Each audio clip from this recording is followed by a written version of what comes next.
The radio crackled twice, then died. Emily Carter pressed the transmit button again. Nothing. Around her, the rocky plateau erupted in gunfire.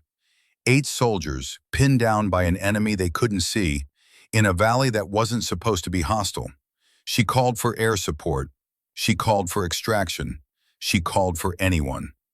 The silence on the other end wasn't technical failure. It was a choice. 23 years later, Emily sits alone in a cabin buried in Montana snow, writing the story no one wanted her to survive. The words come slowly, like blood from an old wound. Because she learned something that day in the dust, in the screaming. The most dangerous enemy isn't the one shooting at you. It's the one who decides not to answer when you call for help.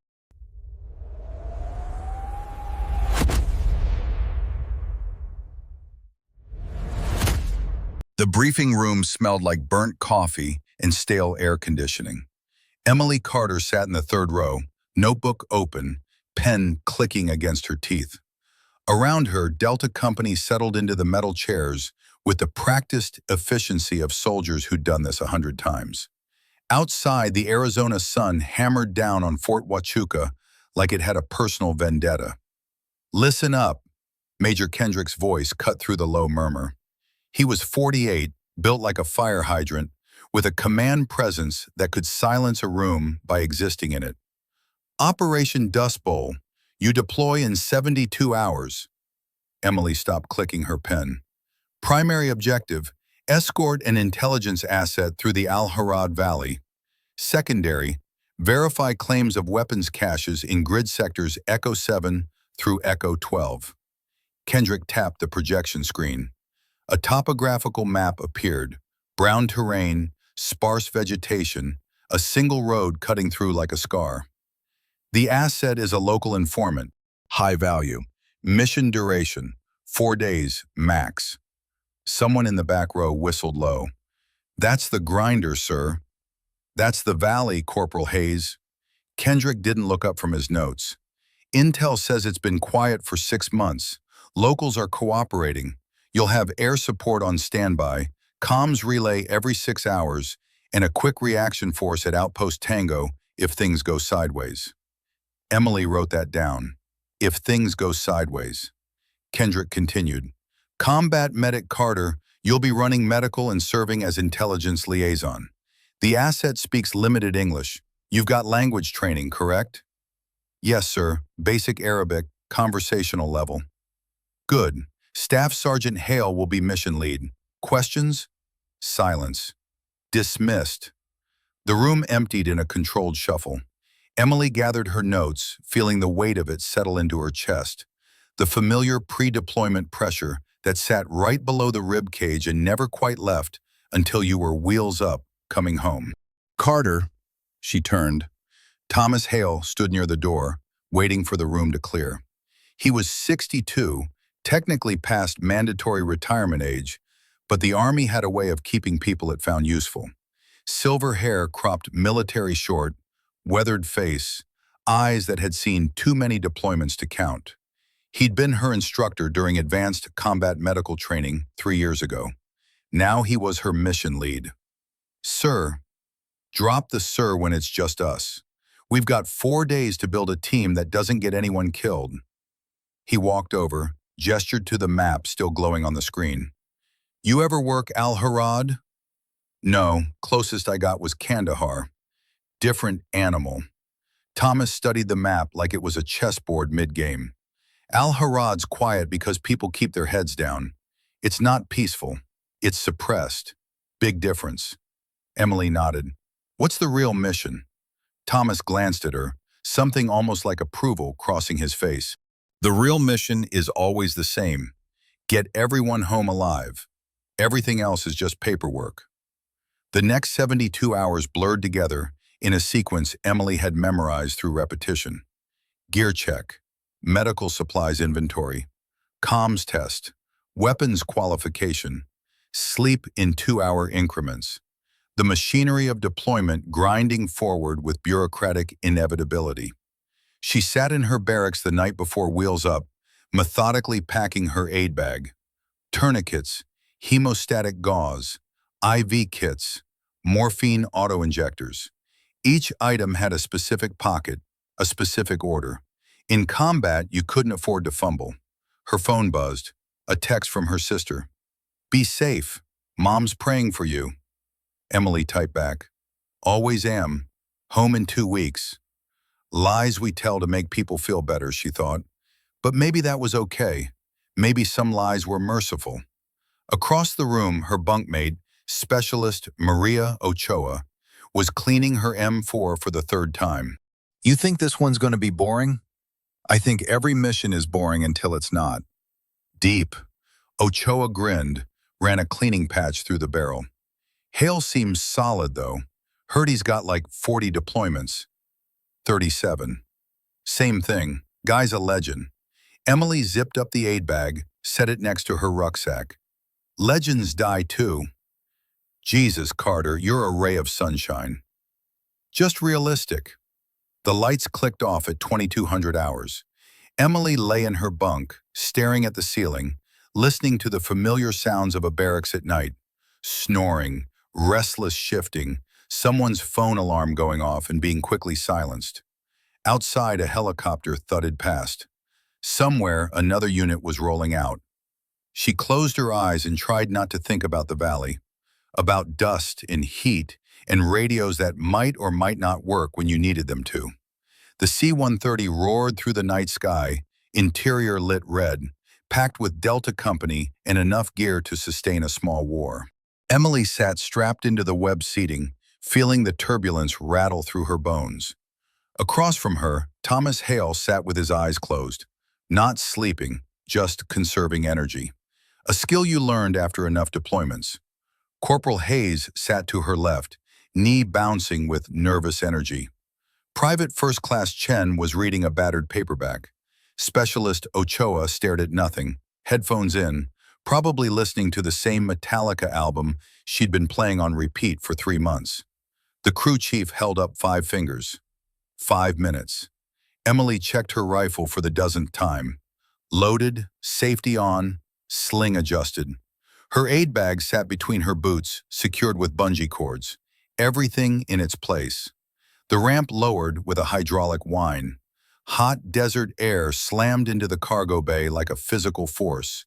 Dry, abrasive, tasting like sand and jet fuel.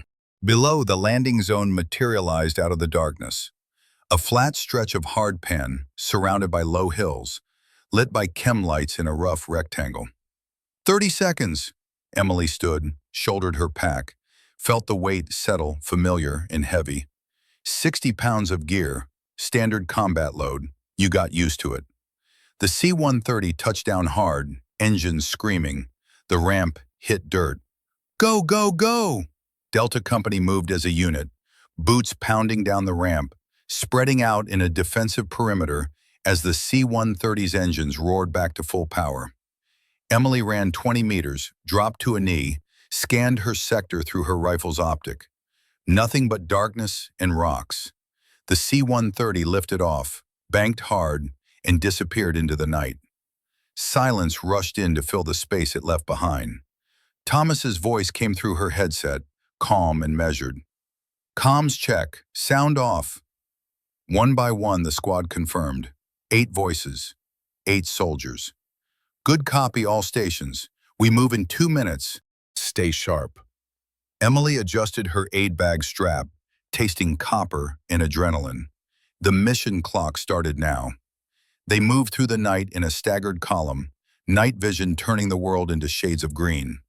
The terrain was exactly what the map promised. Rocky plateau, sparse vegetation, no cover worth mentioning. The kind of place where if shooting started, your best option was to dig a hole with your teeth and pray. Emily walked forth in the column, behind Thomas and Hayes, ahead of Ochoa. Her aid bag thumped against her lower back with each step. The night air was cold. Desert always was after sundown. But she knew in 6 hours the sun would turn this place into an oven. "Hold!" Thomas's hand came up. The column froze. Emily dropped to a knee, scanning her sector. Nothing. Just rocks and darkness. Thomas was looking at his GPS, then at the map, then back at the GPS. After a moment, he keyed his radio. "Command, this is Delta 6. Confirm our grid coordinates." The radio hissed. "Delta 6, command. You are... stand by." Emily felt something cold touch the back of her neck. That pause. Stand by. In her experience, that phrase preceded bad news about 60% of the time. "Delta 6, command confirms you are en route. Continue to checkpoint Alpha." Thomas didn't move for 3 seconds. Then, "Copy. Continuing to checkpoint Alpha." But Emily saw his jaw tighten, saw the way his eyes went back to the map. "What's wrong?" she asked quietly. "Coordinates don't match the terrain." He folded the map. "We're half a click south of where we should be." "Error on their end or ours?" "That's the question, isn't it?" Thomas gestured forward. "Keep moving, eyes open." They walked for another hour. The sky began to lighten, not dawn yet, but that pale blue that came before it. The plateau gradually descended into a shallow valley, rocky walls rising on either side. The Al-Harad Valley, the grinder. "Checkpoint Alpha in 500 meters, Thomas announced. "Carter, Ochoa, set up security on the North Ridge. Everyone else maintain perimeter." Emily and Ochoa peeled off, climbing the rocky slope to where they could observe the valley approach. From up here, she could see the single road cutting through the valley floor, see the terrain folding into shadows and hard angles. "Beautiful place to die," Ochoa muttered, setting up her M249 on a flat rock. "Every place is beautiful if you don't think about it too hard." "That's definitely going on your tombstone." Emily pulled out her binoculars, glassed the valley. Empty, no movement, no vehicles. Nothing but rocks and scrub brush and heat shimmer starting to rise as the sun crested the hills. Her radio crackled. "Carter, we've got the asset incoming. Stand by." A beat-up Toyota pickup appeared on the road, moving slowly, trailing dust. It stopped 50 meters from Checkpoint Alpha. A man got out, late 40s, traditional clothing, hands clearly visible and empty. Thomas approached, Hayes and Chen flanking him. Emily watched through her binoculars as they talked. The conversation lasted maybe 3 minutes. Then Thomas gestured back toward the column. "Asset is secure, moving to phase 2. Emily slung her binoculars, started down the ridge. Something about this felt wrong. Not threatening wrong, just off. Like a picture hung slightly crooked that your brain kept noticing. They moved deeper into the valley as the sun climbed, heat building like pressure in a boiler. The asset, he said his name was Rahman, rode in the center of the formation, flanked by Hayes and Chen. He was cooperative, quiet, answered questions through Emily's translation. "He says the weapons cache is 3 kilometers ahead, old Soviet munitions, buried during the occupation." Thomas nodded. "Ask him how he knows." Emily translated. Rahman's answer was brief. "He says he buried them 20 years ago. Why is he turning them in now?" Another exchange in Arabic. "His son was killed by an IED made from those same munitions. He wants them gone." Thomas studied Rahman for a long moment. Then, "Tell him we'll make sure they're destroyed properly." The valley narrowed, walls on either side climbing higher, shadows deepening despite the sun. Emily felt exposed, like they were walking into a funnel. She keyed her radio. "Delta 6, this is Carter. Terrain's getting tight. Recommend we slow down." "Copy, Carter. Good eye. Column, reduce speed. Maintain spacing." They moved slower. Emily counted her steps, a habit from training. If you knew how many steps you'd taken, you always knew approximately how far back to safety. Not that there was safety here, just relative degrees of danger. Private Chen's voice came through the radio, younger and tighter than usual. "Movement, 11 o'clock high." Every weapon came up. Emily's rifle found her shoulder, optics scanning the ridge Chen indicated. There, a shape, human-sized. No, 2 shapes, maybe 3. "Hold fire," Thomas ordered. "Could be locals." The shapes didn't move, just watched. Emily's finger rested alongside her trigger guard. Not on the trigger. Never on the trigger until you'd made the decision to shoot, but ready to move there in a fraction of a second. The shapes disappeared. "Keep moving," Thomas said. "Stay alert." They covered another 100 meters. The valley opened into a wider basin, flat ground ringed by higher terrain. Rahman pointed to a cluster of rocks on the west side. "He says it's there, under the rocks." Thomas signaled the column to halt. "Carter, Ochoa, Chen, check it out. Everyone else, security positions." Emily approached the rocks with her rifle up, Ochoa and Chen spreading out to flank her. The rocks were arranged in a rough pile, not natural, deliberate. She knelt, started moving them aside carefully. "Got something," Chen said. Beneath the rocks, a tarp. Beneath the tarp, a wooden crate. Emily pulled it open. Old Soviet grenades, RPG rounds, small arms ammunition, green and corroded. "Confirms," she radioed back. "Multiple crates. Ordnance is degraded but still volatile." "Copy.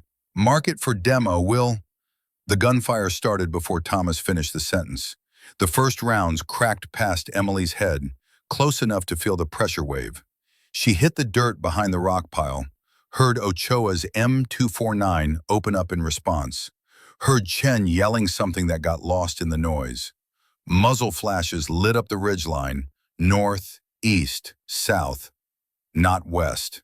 West was left open, the classic L-shaped ambush.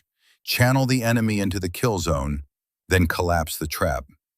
"Contact 3 sides!" Thomas's voice cut through the chaos. "Consolidate west! Move! Move!" Emily grabbed her aid bag, stayed low, scrambled toward where the column was collapsing into a defensive position. Bullets tore through the air like angry hornets. She made it 10 meters before she saw Hayes go down. No hesitation. She changed direction, slid in next to him. "Where you hit?" "Leg. Fuck, my leg." Blood soaked through his pants, high on the thigh. Emily ripped the fabric open, saw the entry wound. Through and through, but close to the femoral. She pulled a tourniquet from her bag, wrapped it high and tight, cranked the windlass until Hayes screamed, you're good. Can you move?" Yeah. "Then move." They scrambled back to the defensive position, a shallow depression behind scattered rocks maybe 30 meters across. Not cover, concealment at best. But it was what they had. Emily did a rapid head count. 7. She counted again. Still 7. "Who's missing?" "Chen." Ochoa was firing controlled bursts, brass ejecting in a golden arc. "He was right behind me." There. 20 meters back, Chen lay crumpled behind the rock pile, not moving. Emily started to get up. Thomas grabbed her shoulder. "Don't. He might be alive. He's in the kill zone. You go out there, you're dead too. I'm a medic, and I'm your commander, and I'm telling you no." Thomas's voice was steel. "We hold this position. We call for support. That's the play." Emily wanted to argue, wanted to scream, but he was right. Going out there was suicide. Thomas keyed his radio. "Command, this is Delta 6. We are under effective fire from multiple positions. Request immediate air support and quick reaction force. Grid coordinates..." Static. Thomas tried again. "Command, Delta 6, how copy?" More static. Then a voice, broken and distant. "Del 6, signal, interference, stand by." "Command, say again. We are under fire. We need support, now." Nothing. Emily felt ice flood her stomach. She looked at Thomas, saw the same realization in his eyes. "Keep trying," he said quietly. Then louder. "All stations conserve ammo. Controlled pairs. Make every shot count." The firefight settled into a rhythm. Bursts of incoming fire, measured responses, the metallic stink of gunpowder mixing with dust and fear. Hayes was pale but functional, tourniquet doing its job. Rahman huddled in the center of the position, hands over his head. Emily tried the radio. "Command, any station, this is Delta 6 Medical. We have casualties and need immediate extract. How copy?" Static. She tried again, and again. The sun climbed higher, the temperature climbed with it, and the radio stayed silent. 2 hours into the firefight, the enemy fire slackened. Not stopped, they were still up there, still shooting, but less frequently, conserving ammunition, or waiting for something. Emily had gone through half her medical supplies, keeping Hayes stable and treating minor wounds. Ochoa had taken shrapnel to the arm. Corporal Davis had a crease across his ribs. Everyone was dehydrated, overheating, running on adrenaline and training. Thomas gathered them in a tight circle, voices low. "We can't stay here. Come nightfall, they'll move on us. We need to break contact and move to higher ground." "What about Chen?" Ochoa's voice cracked slightly. "We'll come back for him." Thomas's face was carved from stone. "But we need to survive first." Emily kept trying the radio. Different frequencies, different call signs, emergency protocols. Nothing worked. The static remained constant, broken only by occasional fragments that might have been words or might have been her imagination. "They're not answering," she said finally. "I noticed." "No, I mean they're not answering. This isn't technical failure. The signal's transmitting. I can hear the carrier wave. Someone's receiving us." Thomas looked at her. "Say that again." "The equipment's working. Command is hearing us. They're choosing not to respond." The implications hung in the air like smoke. Around them, the rest of the team was watching, understanding spreading through the group like infection. "That's not possible," Hayes said. "They wouldn't..." "Wouldn't what?" Ochoa's voice was sharp. "Wouldn't leave us out here? Wouldn't let us get ambushed in a valley that was supposed to be secure?" Thomas held up a hand. "Speculation doesn't help. Facts. We're under fire. We're down one soldier. Comms are not functional for whatever reason. We adapt. We move. We survive." He pulled out his map, tapped a point 3 kilometers west. "There's a secondary extract point here. Old logging road. We move after dark, travel light, stay off the radios." "And if they don't pick us up there either?" Emily asked. Thomas met her eyes. "Then we walk out." Emily wanted to believe him. Wanted to believe this was all a mistake, a technical glitch, bad luck and worse timing. But she'd been in the Army long enough to recognize the difference between incompetence and intent. Someone had put them in this valley. Someone had made sure they wouldn't get support. And someone, somewhere, was making a choice to let them die. The question was why. The sun began its descent toward the western hills, painting the rocks red and gold. Beautiful, Emily thought distantly. Absolutely beautiful. The kind of sunset you'd want to remember, if you survived to remember it. Thomas checked his watch. "We move in 2 hours. Get ready." Emily nodded, turned back to her aid bag, started reorganizing what supplies she had left. Her hands moved automatically, muscle memory taking over while her mind processed what came next. They'd been abandoned, left to die, and the only way out was through. She secured the last of her medical supplies, clicked the aid bag closed, and waited for darkness. Darkness came fast in the desert, like someone flipping a switch. One moment the rocks glowed red with sunset, the next they were black shapes against a purple sky. Emily moved through the darkness with her night vision down, the world rendered in shades of green phosphor. Around her, Delta Company moved in practiced silence. No talking, hand signals only, boots finding purchase on loose stone with careful precision. Thomas led them west, away from the kill zone, away from Chen's body still lying somewhere behind them in the dark. Emily tried not to think about that. Tried not to think about how they'd left him there, how the enemy was probably going through his gear right now, taking trophies. You couldn't afford to think about things like that when you were still trying to survive. Hayes limped beside her, supported by Ochoa on one side and Private Morrison on the other. The tourniquet was working, but he'd lost blood. His breathing came ragged and shallow. Emily had given him an IV during the lull before they moved out, pushed fluids, but what he really needed was a hospital. What he had was her and a half-empty aid bag. They covered 2 kilometers in 90 minutes. Slow going, but speed didn't matter if you walked into another ambush. Thomas halted them in a dried riverbed, rocks on 3 sides providing decent cover and multiple exit routes if things went bad.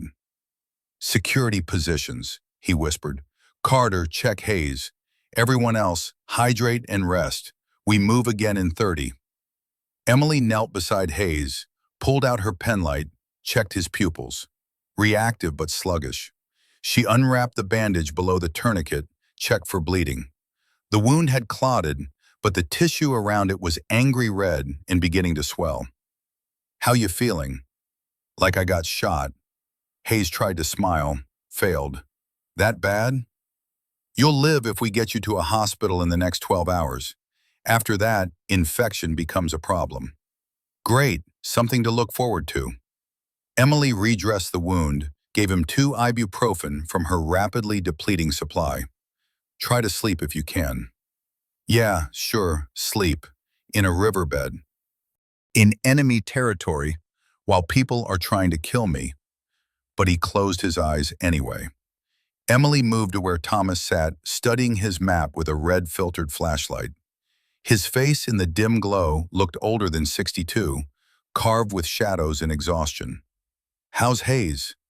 "Stable, for now. He needs a hospital." "We all need things." Thomas tapped the map. "The secondary extract point is still 8 clicks west. If we push hard, we can make it by dawn. Then we wait for pickup." "And if pickup doesn't come?" Thomas folded the map, met her eyes. "Then we keep walking until we reach friendly lines. Outpost Tango is 40 kilometers northwest. 3 days on foot, if we're lucky." "If we're lucky." Emily sat down on a rock, felt the weight of the last 6 hours settle into her bones. "What happened back there, Thomas? How did they know where we'd be?"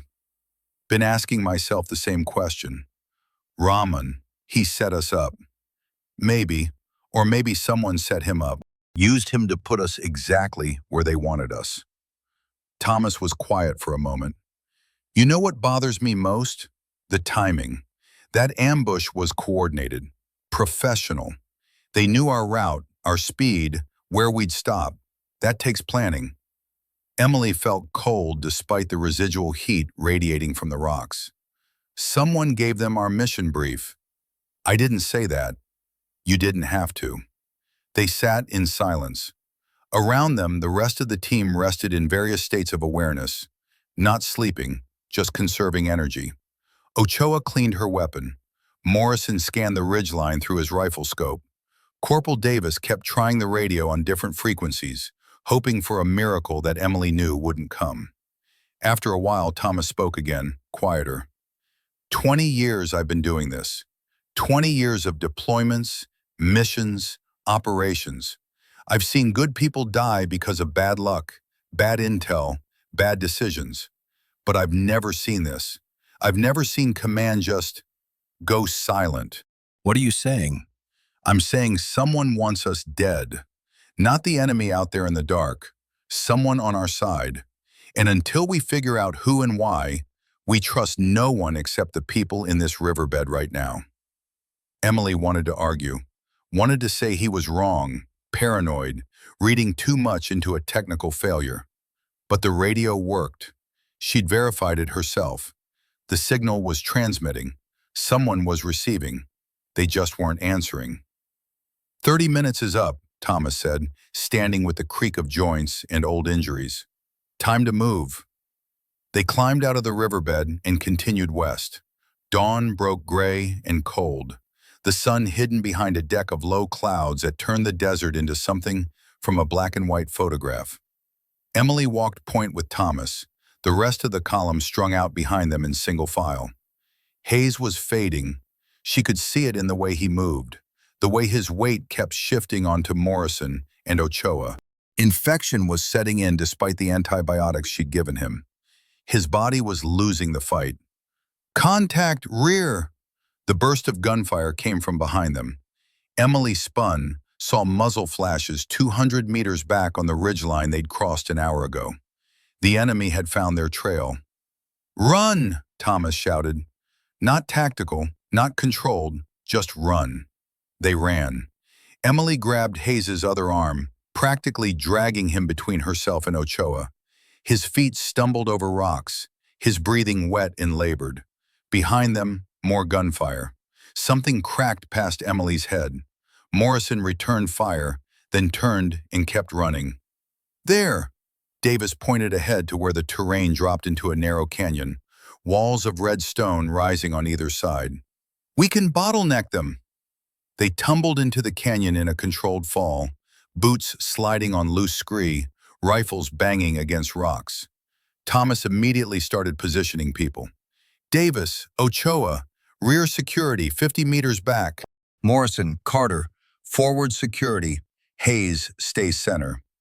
Emily moved forward with Morrison, found a position behind a fallen boulder, brought her rifle up. Her heart hammered against her ribs.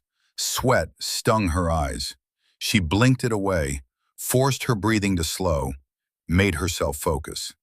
The enemy appeared at the canyon entrance 3 minutes later. 4 figures, moving carefully, weapons up.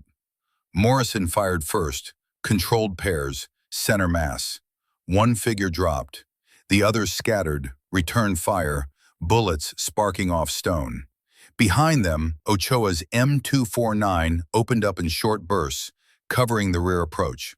The canyon filled with noise, gunfire echoing off walls, the metallic snap of bullets hitting rock, someone screaming orders in a language Emily didn't understand. Conserve ammo, Thomas's voice cut through the chaos. Aimed shots only. The firefight lasted maybe 5 minutes. Felt like 5 hours. Then the enemy broke contact, pulled back, disappeared into the rocks. Silence crashed down like a physical weight. Emily's hands shook. She gripped her rifle tighter, trying to make them stop. Beside her, Morrison ejected his magazine, checked the rounds remaining, reloaded. His face was chalk white under the dust. "How many you think?" he asked. "More than we can handle." Emily keyed her radio. "Delta 6, forward security. We're clear for now." "Copy. Hold position. Carter, get back here. Hayes is down." Emily's stomach dropped. She scrambled back to the center of the canyon, found Thomas kneeling over Hayes. The tourniquet had loosened during the run. Blood soaked through the bandage in a spreading stain. Shit. Emily dropped beside them, tore the bandage away. The wound had reopened, flesh torn wider from the running. She cranked the tourniquet tighter, packed the wound with hemostatic gauze, wrapped it with the last of her compression bandages. Hayes didn't respond. His eyes were open but unfocused. "He's in shock. I need to start another IV, push more fluids, but..." She gestured at her aid bag. "I'm almost out of supplies." "Do what you can." Emily started the IV with shaking hands, hung the bag from Ochoa's rifle, propped against the canyon wall. The fluid dripped into Hayes's vein, 1 drop at a time, never fast enough. "Thomas," Emily kept her voice low, "if we don't get him to a hospital in the next few hours, he dies." "I know. So what do we do?" Thomas looked at Hayes, at the canyon walls, at the sky beyond. "We keep moving. We get to the extract point. We call for help. They won't answer. Then we make them answer." They couldn't stay in the canyon. The enemy knew where they were, and in terrain like this, they were sitting targets. Thomas made the call to move out after 10 minutes. Enough time to catch their breath, not enough to let the enemy regroup and flank them. They moved deeper into the canyon, following its twisting path west. The walls climbed higher, blocking out the sky, turning midday into permanent twilight. Emily hated it, hated the enclosed space, the limited fields of fire, the way sound bounced and echoed until you couldn't tell where it came from. Hayes couldn't walk anymore. Morrison and Davis carried him in a makeshift litter fashioned from rifle slings and a poncho. He'd lost consciousness 20 minutes ago, which was maybe a mercy. Emily checked his pulse every 5 minutes. Still there, still fighting. "Hold!" Thomas raised his fist. The column stopped. Ahead, the canyon narrowed to maybe 3 meters wide, walls pressing in like stone jaws. Beyond that, Emily could see sunlight, the canyon opening up into something wider. "I don't like it," Ochoa muttered. "Perfect choke point. Only way forward is through." Thomas studied the narrow section. "Davis, Morrison, take Hayes back 30 meters. Everyone else, covering positions. I'm going to scout ahead." "I'll come with you," Emily said. "Carter, you need someone watching your back. I'm coming." Thomas looked like he wanted to argue, then nodded. "Stay close, stay quiet."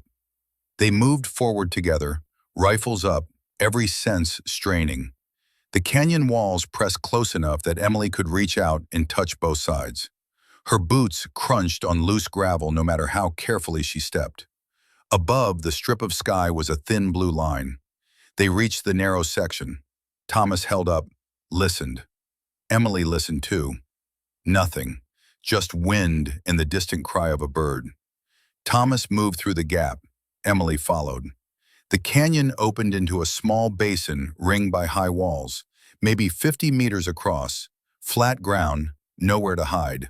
And there, at the far end, the canyon continued west toward the extract point. "Clear," Thomas said. "Bring them." The explosion came from behind them. Emily spun, saw smoke and dust billowing from the narrow gap they just passed through. Heard screaming, started running back. "Carter, wait!" She didn't wait. Plunged through the gap, through the smoke, found chaos on the other side. The explosion had collapsed part of the canyon wall. Davis lay motionless under a pile of rubble. Morrison was on his knees, blood streaming from his ears. Ochoa stumbled in circles, disoriented. And Hayes, the litter had been right under the collapse. Emily scrambled toward it, throwing rocks aside, digging with her bare hands. Found the poncho, pulled it away. Hayes stared up at nothing with wide, empty eyes. Emily checked for a pulse anyway. Already knew she wouldn't find one. "Carter!" Thomas grabbed her shoulder. "We need to move, now!" Gunfire erupted from above. The enemy on the canyon rim shooting down into the killing zone they'd created. Bullets sparked off rocks. Morrison went down, not moving. Ochoa returned fire, her M249 chattering in short bursts. Emily grabbed her aid bag, her rifle. Thomas was already pulling Ochoa toward the gap. "Move, move, move!" They ran through the gap, into the basin, across open ground, more gunfire behind them. Emily felt something tug at her pack, heard a round punch through the fabric, kept running. They made it to the western canyon exit. Thomas turned, fired back toward the gap, covering Ochoa. Emily dropped beside him, added her fire. The enemy wasn't following. They didn't need to. They'd done their job. When the gunfire stopped, Emily did a head count. 3. 3 people left out of 8. Thomas, Ochoa, and herself. Everyone else was dead or dying back there in the canyon. Emily sat down hard, feeling something inside her break. Not her body, something deeper. The thing that made you believe the system would save you if you just followed the rules and did your job. That thing was gone now. "We can't go back for them," Thomas said quietly. His face was gray. "They're gone." "I know. The extract point is still 4 clicks ahead. We can make it before dark." "And then what?" Ochoa's voice was raw. "We wait for a pickup that's never coming? We call for help that won't answer?" Thomas looked at her, then at Emily, then at the canyon behind them where 5 soldiers lay dead because someone had decided they were acceptable losses. "Then we stop asking for help," he said, "and we start asking why." They reached the secondary extract point 2 hours before sunset. An old logging road, barely more than 2 ruts in the hardpan, cutting through a plateau of scrub brush and rocks. In better circumstances, this would have been a solid LZ, good visibility, multiple approaches, defendable. Now it just felt exposed. "Set a perimeter," Thomas ordered. Carter, Ochoa, 360 security. I'll try the radio again. Emily took a position on the north side, behind a cluster of rocks that provided decent cover. Her rifle felt heavy. Everything felt heavy. She'd been running on adrenaline for 14 hours straight, and now that she'd stopped moving, her body was sending urgent messages about water, food, rest. She ignored them all. Took a long drink from her Camelback, lukewarm water that tasted like plastic and dust. Checked her ammunition. 3 magazines left, each one about half full. Call it 60 rounds total. Enough for one more firefight if she was lucky. If she was lucky. What a joke. Ochoa settled in 20 meters to her left. M249 positioned to cover the western approach. Her face was blank, shut down, processing trauma the only way infantry soldiers knew how, by not processing it at all. You shoved it in a box, locked it tight, and dealt with it later, if there was a later. Thomas sat on the logging road with the radio, cycling through frequencies. Emily watched him work, saw his jaw tighten with each burst of static, each failed connection. After 10 minutes, he keyed the mic one more time. Any station, this is Delta 6 actual. We are at secondary extract point requesting immediate evacuation. We have 3 survivors, multiple KIA. Request you acknowledge. Static. Command, if you can hear this transmission, we need help.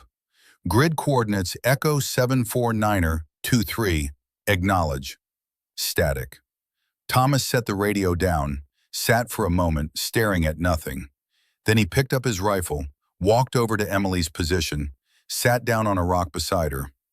They're not coming, he said. Not a question. No, they're not. 20 years, Thomas said quietly. 20 years I defended this country, this system. I told young soldiers like you that if they did their jobs, followed the rules, had each other's backs, the army would have theirs. He laughed, bitter and short. What a fucking lie. Emily had never heard him swear before, never heard his voice crack like that. She glanced over, saw something in his face she hadn't seen before. Not fear, not anger. Something worse. Betrayal. The look of a man whose faith has been shattered. What happened back there? Emily said. The ambush, the canyon trap, the radio silence. That wasn't bad luck. No. Someone planned this. Someone wanted us dead. Yes. Why? Thomas was quiet for a long moment. When he spoke again, his voice was steady, controlled. The crack sealed back over. You remember the briefing? The intelligence asset? Rahman? He set us up. Maybe. Or maybe Rahman was telling the truth, and someone didn't want us to find what we found. Emily thought about the weapons cache. Old Soviet munitions, corroded and dangerous. Nothing special. Nothing worth killing an entire squad over. Unless... The cache was a cover story, she said slowly. The real mission was something else. 3 days before we deployed, I got a call from Major Kendrick. Not through normal channels, personal cell phone. He asked me to carry a secondary radio, encrypted channel, report anything unusual directly to him. Thomas pulled a small black device from his vest. This radio. I didn't tell anyone about it because Kendrick specifically said not to. Did you use it? Tried to. After the ambush. Channel's dead. Either it never worked or someone killed it remotely. Emily felt ice in her stomach. Kendrick set us up. Kendrick's just middle management. This goes higher. Has to. You don't sacrifice an entire squad without approval from way up the chain. But why? What did we do? Wrong question. Thomas looked at her. Right question is, what did we see? Emily ran back through the mission in her head. The march, the valley, Rahman, the weapons cache. The coordinates, she said. The GPS showed us half a click south of where we should have been. You noticed it right away. I did, and if our coordinates were wrong, what else was wrong? The weapons cache. We weren't supposed to find it there. We were supposed to find something else, or see something else. Emily stood up, paced. Thomas, what if Rahman was telling the truth? What if those weapons are real, and someone didn't want us reporting them? Why not? Soviet munitions aren't exactly classified. Unless they're not Soviet, unless they're American. The silence that followed was profound. You're saying, Thomas spoke carefully, that we found American weapons in a cache that's supposed to be full of Soviet munitions, that someone's been supplying the enemy with our own gear. I'm saying it's possible. And when we called it in, when we transmitted that information, even in code, someone decided we were too dangerous to bring home. They looked at each other. The implications spread like cracks in ice, branching and multiplying. We have no proof, Emily said. We're the proof. Why else would they want us dead? So what do? Thomas picked up the radio, looked at it for a moment, then set it down gently. We survive. We get home. And we tell everyone what happened here. They'll cover it up, say we went rogue, got lost, made mistakes. Probably. We'll be the ones who look bad. Probably. Thomas met her eyes. But I didn't spend 20 years in this uniform to die in a ditch and let someone write a lie on my tombstone. Did you? Emily thought about her sister's text. Be safe. Mom's praying for you. Thought about the lies we tell to make people feel better. About the lies that get people killed. No, she said. I didn't. Then we moved tonight. 40 clicks to Outpost Tango. 3 days if we're fast and lucky. We avoid contact, stay off the radios, trust nobody except each other. 40 clicks through enemy territory with 3 people and barely any supplies. You got a better plan? Emily almost laughed. No, I really don't. They moved out 2 hours after sunset, when the temperature dropped and the darkness was complete. No moon, no stars, just infinite black above and treacherous ground below. Emily walked in the middle, Thomas on point, Ochoa bringing up the rear. They moved in absolute silence, navigating by GPS in the ghost green world of night vision. The plateau stretched out forever, flat and featureless. Emily counted steps, a useless habit she couldn't break. 2,000 steps equaled roughly 1 click. She needed 40,000 steps to reach safety. Call it 14 hours of walking if nothing went wrong. Everything was going wrong. At hour 3, Ochoa collapsed. Emily was beside her in seconds, checking for wounds, finding none. Dehydration and exhaustion. The M249 weighed 22 pounds loaded. Ochoa had been carrying it for 18 hours straight through firefights and forced marches with minimal water and no food. Her body had simply quit. I'm good, Ochoa gasped. Just need a minute. Take 5, Thomas said, pulling security. Hydrate. Eat something if you have it. Emily handed Ochoa her Camelback, watched her drink greedily. How much water you got left? Half a liter, maybe. I've got 1 liter. Thomas? About the same. 2.5 liters between 3 people for 3 days. They'd be dead of dehydration long before they reached the outpost. There's a wadi 6 clicks north, Thomas said, studying his map. Usually dry this time of year, but sometimes there's groundwater if you dig. That's 6 clicks off course. It's 6 clicks or we die of thirst. Pick one. They picked the wadi. 2 hours later they found it, a dried riverbed cutting through the plateau, banks lined with dead trees that looked like skeletal hands reaching for the sky. Thomas picked a spot where the sand looked damp, started digging with his e-tool. Emily and Ochoa kept watch, scanning the darkness for threats that could be anywhere or nowhere. After 20 minutes of digging, water seeped into the hole. Murky, probably full of parasites, but it was water. They filtered it through cloth, added purification tablets, waited the required 30 minutes while Emily's throat screamed for moisture. When the time was up, they drank. It tasted like mud and chemicals. It was the best thing Emily had ever tasted.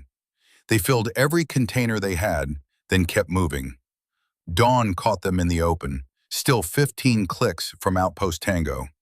They found cover in a shallow depression, pulled thermal blankets over themselves, and tried to sleep. Emily managed maybe an hour before the heat woke her, the sun turning the desert into an oven. Thomas was awake, sitting with his back against a rock, writing in a small notebook. Emily crawled over, every muscle protesting. "What are you doing?" "Making a record." He showed her the notebook, cramped handwriting covering page after page. Everything that happened, the ambush, the radio silence, the canyon, the weapons cache. If something happens to me, someone needs to know the truth. "Nothing's going to happen to you. Carter, I'm 62 years old. I've been shot at more times than I can count. My knees sound like gravel in a blender, and I've got a heart condition the Army doesn't know about because I never told them." He smiled, tired and sad. "Something's been about to happen to me for 20 years. I'm overdue." Emily wanted to argue, but the look in his eyes stopped her. "There's something you should know," Thomas continued. "The encrypted radio Kendrick gave me? Before it died, I managed to send one transmission. Coordinates of the weapons cache. Description of what we found. If anyone cared enough to look, they'd find American serial numbers on equipment that's not supposed to be there. You sent proof. I sent enough to make someone nervous." Thomas closed the notebook, tucked it inside his vest. "Which means they'll be looking for us. Not to rescue us, to silence us." "Then why tell them where we were?" "Because truth is more important than survival. And because if we die out here, at least there's a record, a thread for someone to pull on. Eventually, it all unravels."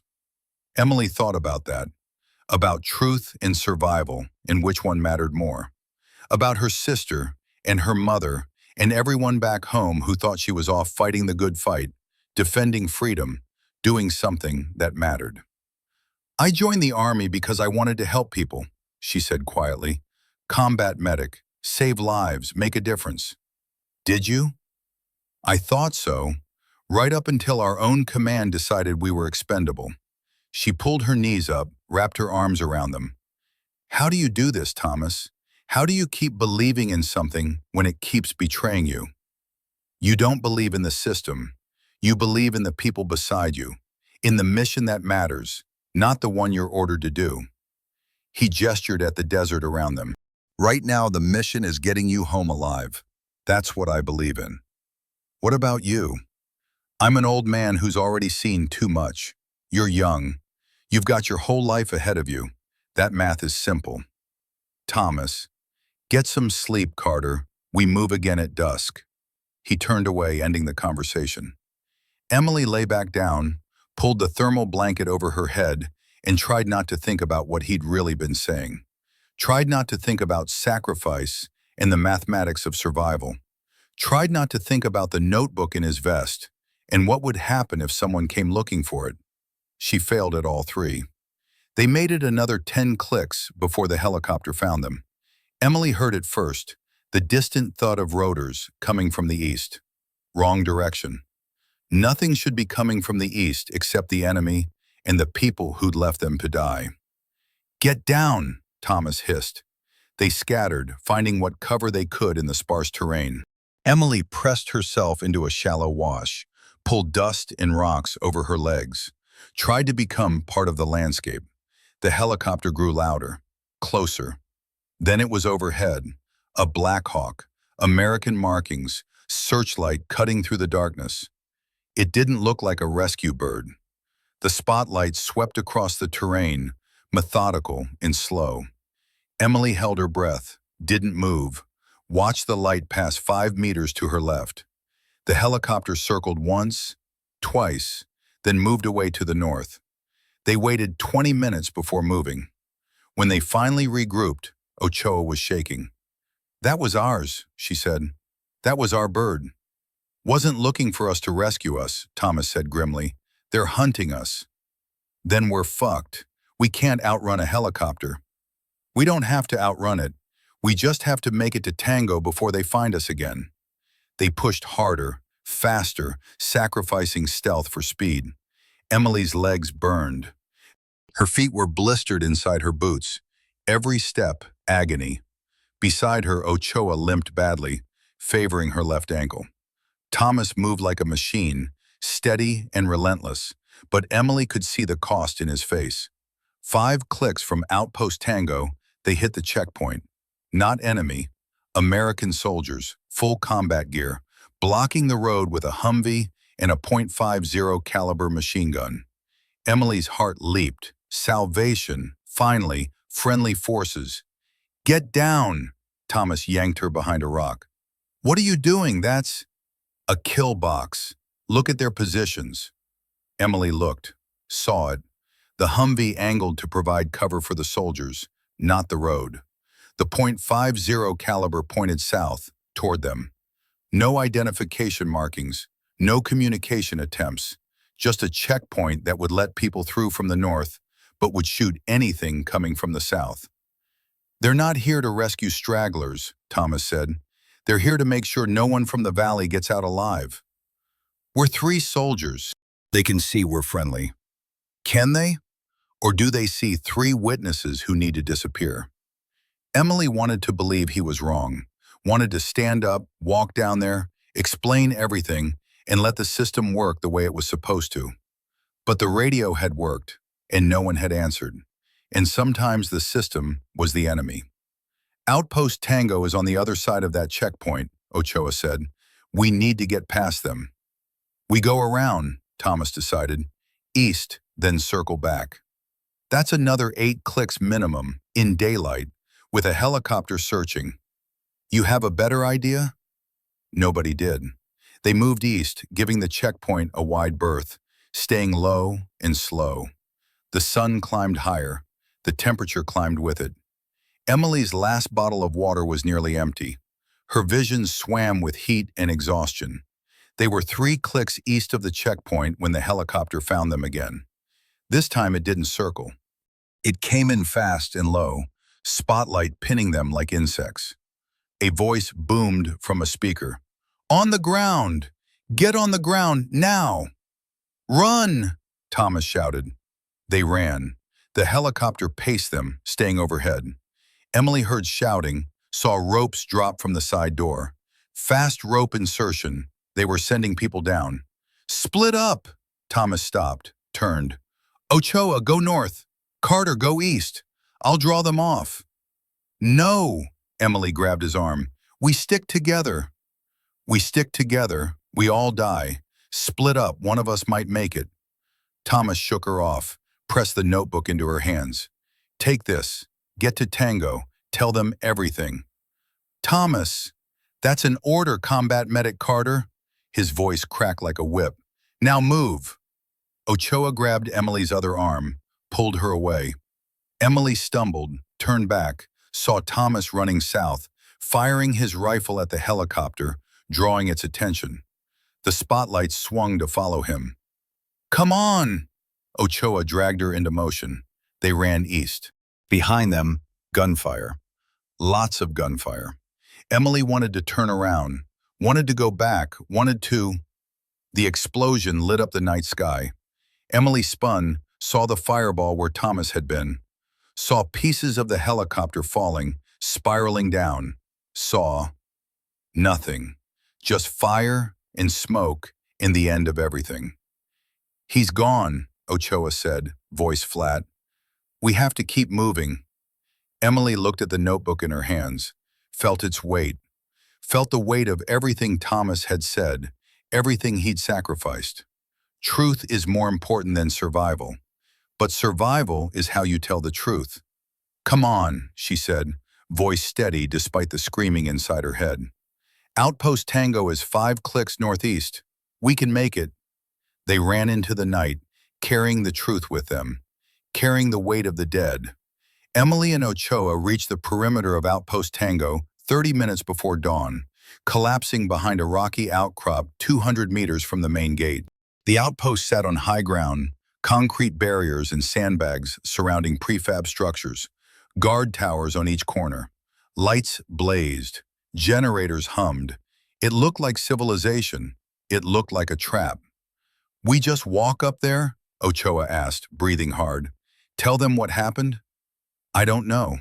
Emily clutched the notebook tighter. "Thomas said to trust no one except each other." "Thomas is dead." The words hung in the air, sharp and final. Emily wanted to argue, but couldn't. She'd seen the explosion. No one survived that. She opened the notebook, hands shaking, read Thomas's handwriting by the faint light of approaching dawn. Day 1, 0600 hours. Briefing for Operation Dust Bowl. Something wrong with the intelligence brief. Major Kendrick nervous, avoiding eye contact. Given secondary encrypted radio, told not to mention it to the team. Day 1, 1400 hours. Insertion. GPS coordinates don't match terrain. Reported to command, told to continue. Day 2, 0800 hours. Ambush. Radio works, but no response to multiple calls for support. This is not technical failure. This is abandonment. Day 2, 1200 hours. Found weapons cache. Serial numbers are American, not Soviet. Someone is supplying our enemies with our own equipment.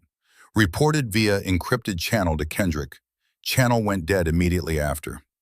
Day 2, 1800 hours. Canyon trap. Lost 5 soldiers, down to 3 survivors. Someone wants us dead before we can report what we found. Day 3, 0200 hours. To whoever reads this, my name is Thomas Robert Hale, Staff Sergeant, U.S. Army. If you're reading this, I'm probably dead. The information in this notebook is true. The photos on the encrypted channel are real.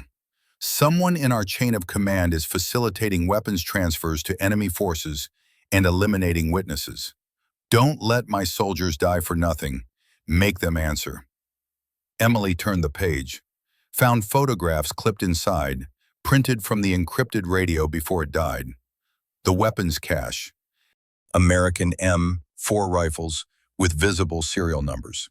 Crates marked with U.S. Army supply codes. Date stamps from 3 months ago. Proof. "Oh shit," Ochoa breathed, looking over her shoulder. That's treason. That's why they're hunting us." Emily closed the notebook carefully, tucked it inside her vest. "We're not survivors. We're witnesses. So what do? We can't trust the outpost. They might be in on it. We can't trust command, but we can trust soldiers. Individual soldiers." Emily studied the outpost, thinking, there are 60 people stationed at Tango. Maybe 5 or 6 are in the know. The rest are just doing their jobs. How do we tell which is which? We don't. We document everything, spread it wide, make sure it can't be contained. Emily pulled out her own phone. Dead battery, useless. "You got yours?" Ochoa checked. "Dead." "Okay, we get inside, find a working phone or computer, upload these photos everywhere we can think of. Send copies to every news organization, every oversight committee, every whistleblower contact. Make it too big to cover up. And then we turn ourselves in, tell our story, make them arrest us in front of everyone. They'll say we're lying, say we fabricated everything. Maybe, but the photos are date-stamped. The weapons have serial numbers. Someone will investigate. And even if they don't, Emily touched the notebook. We tried. That matters. Ochoa was quiet for a long moment, then, "Thomas was right about you." "What?" "He told me, back at the briefing, said you were the kind of medic who wouldn't leave someone behind, even if staying got you killed." Ochoa smiled, tired and sad. Guess he was right. He was right about a lot of things. Emily stood up, brushed dust off her uniform. "Ready?" "Fuck no, but let's do it anyway." They walked toward the gate together, into the light, into whatever came next, carrying the truth, carrying the weight of the dead, making sure their silence wouldn't be forever. The guard at the gate was young, maybe 22, with the uncertain posture of someone on their first deployment. He brought his rifle up as Emily and Ochoa approached, then hesitated when he saw their uniforms. "Identify yourselves." Combat medic Emily Carter, Delta Company. This is Specialist Ochoa. We were part of Operation Dust Bowl. Our unit was ambushed. We have casualties and we need immediate assistance. The guard lowered his rifle slightly. Jesus, you're from the valley? We heard. Hang on. He keyed his radio. Gate 1 to command. I've got 2 survivors from Delta Company requesting entry. Emily's heart hammered. This was it. Either they made it inside and got the truth out or... Command copies. Send them to the TOC immediately and get Captain Reeves. The gate opened. The guard gestured them through. Medical tent is straight ahead if you need treatment. Tactical Operations Center is the big building on your left. Thank you. Emily moved past him, Ochoa beside her. They walked toward the TOC, boots crunching on gravel. Around them, the outpost was waking up. Soldiers emerging from barracks, morning routines starting. Normal. Ordinary. They reached the TOC. A captain stood outside. Late 30s, pressed uniform. The kind of officer who cared more about regulations than reality. Name tape read, Reeves. You're the survivors from Delta? He looked them up and down, taking in their filthy uniforms, their obvious exhaustion. How many made it out? Just us, Emily said. We need to make a report. There are things command needs to know about what happened in that valley. I'm sure. Come inside. Let's debrief. They followed him into the TOC, a large room filled with radio equipment, computer terminals, maps on the walls. 2 other soldiers stood inside, both armed, both watching Emily and Ochoa with expressions that made her skin crawl. Close the door, Reeves said. One of the soldiers shut the door, locked it. Emily's hand drifted toward her sidearm, stopped when she saw both soldiers' rifles come up. I wouldn't, Reeves said calmly. Slowly remove your weapons and set them on the floor. Both of you. Emily's mind raced. They'd walked into a trap. Reeves was part of it, had to be.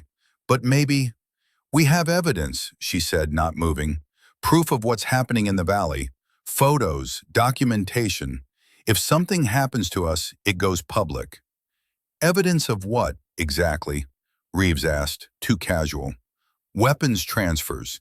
American equipment being supplied to enemy forces. Serial numbers, dates, locations. Someone in our chain of command is facilitating it. Emily met his eyes. Someone who really didn't want Delta Company coming back alive. Reeves was silent for a moment. Then he sighed, pulled out his sidearm, racked the slide. You should have died in the valley with the others. Would have been cleaner. Probably. Emily's hand was on her pistol now. Ochoa's was too. The 2 armed soldiers tracked the movement. Mexican standoff. But we didn't, and the truth is already out. We uploaded everything before we came through the gate. She was lying, bluffing, hoping. Reeves studied her face, looking for tells. You're lying. Am I? You want to bet your career on that? Your freedom? Because if I'm telling the truth, in about 6 hours, every news organization in America is going to be asking questions about Operation Dust Bowl and where all those weapons came from. More silence.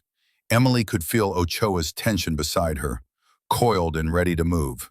Could feel her own pulse hammering in her throat. Then Reeves lowered his weapon. Take them to holding. No contact with anyone. No phone calls. I need to make some calls of my own.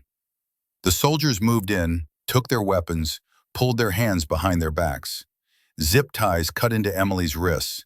She didn't resist, didn't fight, just memorized faces, voices, details.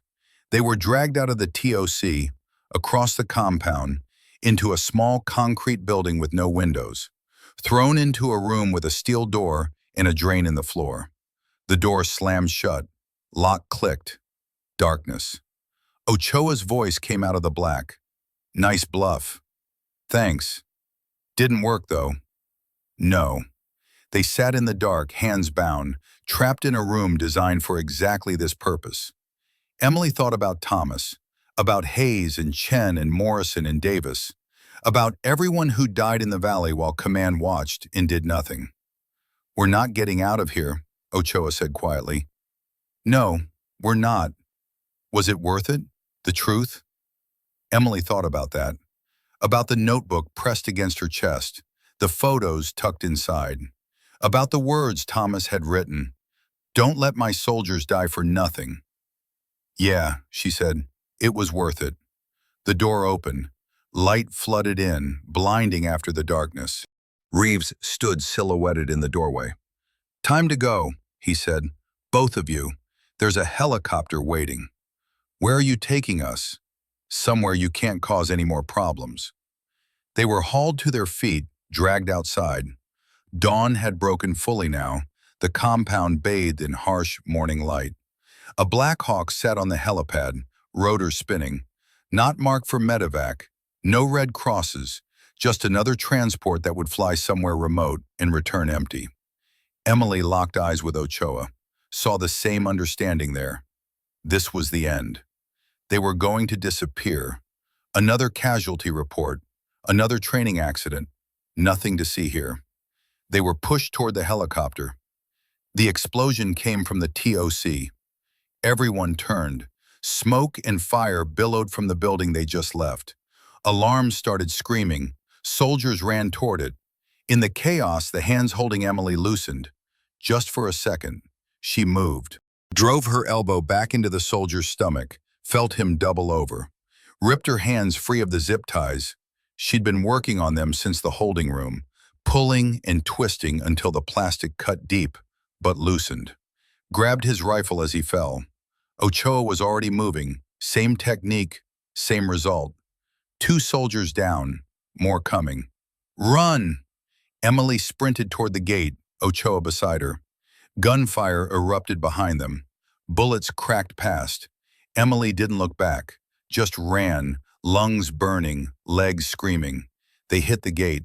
The young guard from before stood there, frozen, shocked. Emily ran past him, out of the compound, into the desert beyond. Behind them, more shooting, shouting, the helicopter lifting off. They ran until they couldn't run anymore, then collapsed behind a ridge, 2 clicks from the outpost. Emily gasped for air, tasted blood. Her wrists were torn and bleeding from the zip ties. Ochoa was coughing, bent double. What? Ochoa managed. The hell was that explosion? Emily had no idea. Then she remembered. The TOC, the radios, the computers. Someone inside had blown it up. Someone who'd heard them talking about evidence and chose sides. Someone had helped them. Come on, she said, forcing herself to stand. We need to keep moving. They'll be coming. Where do we go? Emily looked at the desert stretching out forever, at the sky beginning to lighten with full dawn. Nowhere to hide, nowhere to run.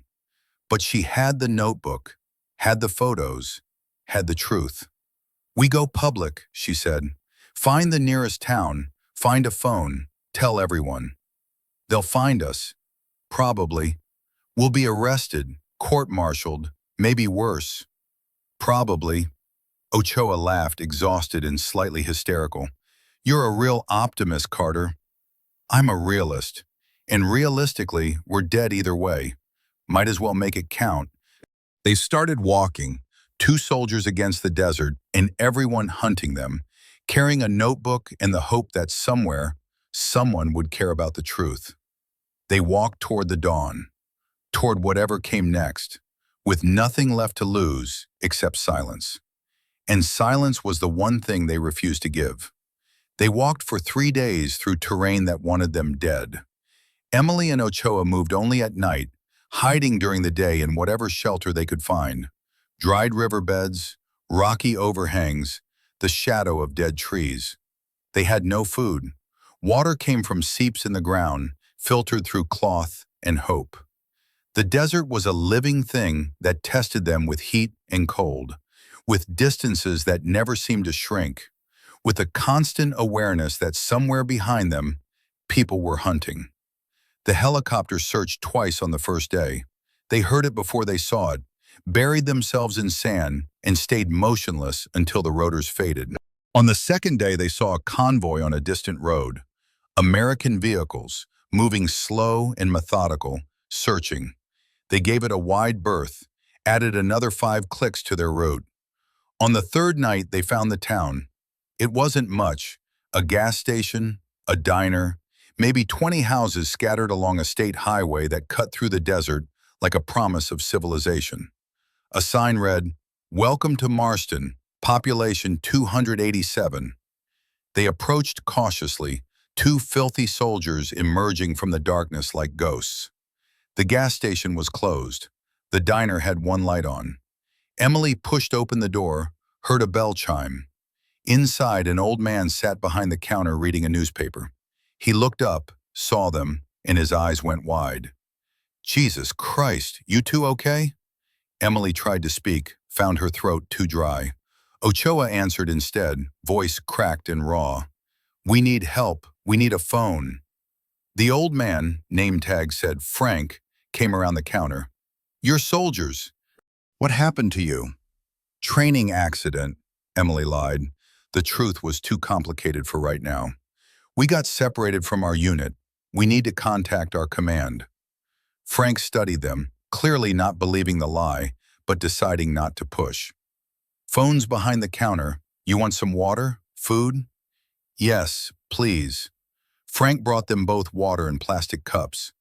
Emily drank so fast she choked, felt it come back up, forced it down again. Frank watched with the expression of someone who'd seen hard times before. "Phone's yours. I'll make you some sandwiches." Emily moved behind the counter, picked up the phone with shaking hands, dialed a number she'd memorized years ago.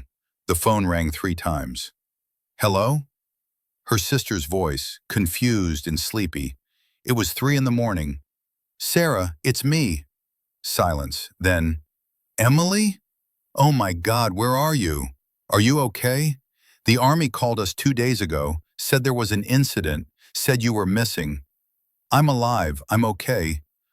"Listen to me carefully." Emily kept her voice steady. "I need you to do something. I'm going to give you a website address. You need to go there right now and upload some photos.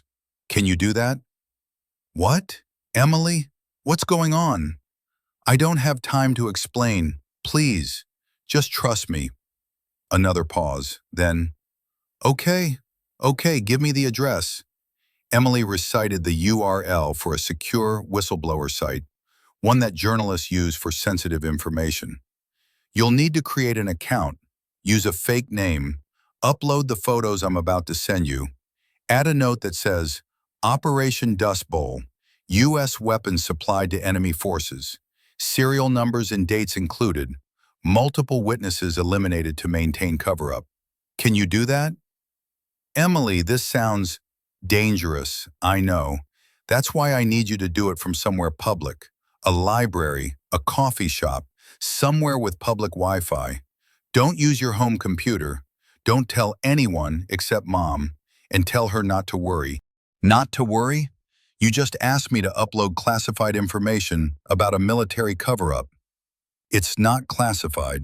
It's evidence of a crime." Emily glanced at Ochoa, who was wolfing down a sandwich Frank had brought out. "Sarah, people died for this information. Good people. I need to make sure it wasn't for nothing." Her sister was crying now. Emily could hear it through the phone. "Are you in danger?" "I will be, but only if the truth doesn't get out. Once it's public, I'm safer. Loose ends are only worth tying up when they're still loose." "I don't understand." "You don't need to, just please, help me." Okay. I'm getting my laptop right now. Send me the photos." Emily pulled out her phone. Dead battery. "My phone's dead. I need to charge it. Give me 20 minutes. "I'll be here." "Emily?" "Yeah?" "Come home safe." "Working on it." Emily hung up, turned to Frank. "You have a phone charger? iPhone?" "In the back. I'll get it." Frank disappeared through a door, came back with a charging cable. Emily plugged her phone in, watched it slowly come to life. 4% battery, 7%, 10%. Ochoa sat at the counter, eating mechanically. "You really think this'll work?" "It has to." Emily watched her phone charge. "Once the photos are public, Once the media has them, they can't just disappear us. Too many questions, too much attention. They'll say we're lying. Probably, but the serial numbers don't lie. The dates don't lie. Someone will investigate, and even if they don't, Emily thought about Thomas's notebook, still pressed against her chest. At least there's a record. Her phone hit 15%, enough to work with. Emily unlocked it, found the photos she'd taken of Thomas's notebook pages, the weapons cache, the serial numbers, the dates. She sent them all to her sister with a message. Upload these. Don't wait. Love you. 3 minutes later, her phone buzzed. Sarah. Done. Please be safe. Emily set the phone down, felt something release in her chest. The truth was out there now. Scattered across the internet, impossible to contain. Now what? Ochoa asked. Now we turn ourselves in, but not to the army, to the police. The Marston Police Department consisted of one sheriff, one deputy, and a holding cell that looked like it hadn't been used since the 1970s. Sheriff Martinez, a weathered woman in her 50s, with the patient eyes of someone who'd seen every kind of trouble, listened to their story with increasing concern. Let me get this straight, she said slowly. You're saying the U.S. Army tried to kill you to cover up illegal weapons transfers? Yes. And you have proof. Photos, documentation, serial numbers of American weapons found in enemy hands, dates that prove ongoing supply. Emily pulled out Thomas's notebook, set it on the desk. This was written by my commanding officer before he was killed. Everything's documented. Martinez opened the notebook, read a few pages, closed it carefully. This is way above my pay grade. I know. That's why we're here instead of turning ourselves into military command. We need civilian law enforcement involved. We need witnesses. You need lawyers, is what you need. Martinez picked up her phone. I'm calling the FBI. This is their jurisdiction, not mine. That's fine, just don't call the Army, not yet. Martinez paused mid-dial. You really think they'd come here? Try to silence you in my station? Emily thought about the helicopter, the checkpoint, the holding room at Outpost Tango. Yes, I really do. Jesus, Martinez finished dialing. FBI? This is Sheriff Martinez in Marston. I've got a situation here. 2 soldiers claiming military cover-up, possible war crimes. I need someone here yesterday. She listened for a moment. Yes, I'll keep them here. No, I won't notify military command. Just get someone here fast. She hung up, looked at Emily and Ochoa. They're sending someone from the Phoenix field office. 3 hours. Until then, you're in protective custody. That means you stay in this building, you don't leave, and you don't talk to anyone except me and the FBI when they arrive. Thank you. Don't thank me yet. If you're wrong about this, you're both going to military prison for a long time. If you're right, Martinez shook her head. If you're right, you're going to wish you'd stayed dead in that valley. They waited in the sheriff's office, drinking coffee, watching the sun rise through the windows. Emily felt exhaustion pulling at her like undertow. She hadn't slept more than an hour at a time in 4 days. Her body was shutting down, running on fumes in adrenaline. Ochoa fell asleep in a chair, head back, mouth open. Emily stayed awake, one eye on the door, one hand near the sidearm Martinez had let her keep after clearing it. Old habits. An hour into the wait, a convoy pulled up outside. 3 black SUVs, not FBI vehicles. Emily stood, moved to the window, watched as armed men in civilian clothes emerged, moving with military precision. She recognized the body language, recognized the way they scanned the building. Sheriff, she said quietly, we have a problem. Martinez came to the window, saw the convoy, swore. Those aren't FBI. No, they're not. The lead man approached the door. Emily couldn't see his face from this angle, but she didn't need to. She knew what was coming. The door opened. The man walked in. Late 40s, suit and tie, the kind of bland face you'd forget in a crowd.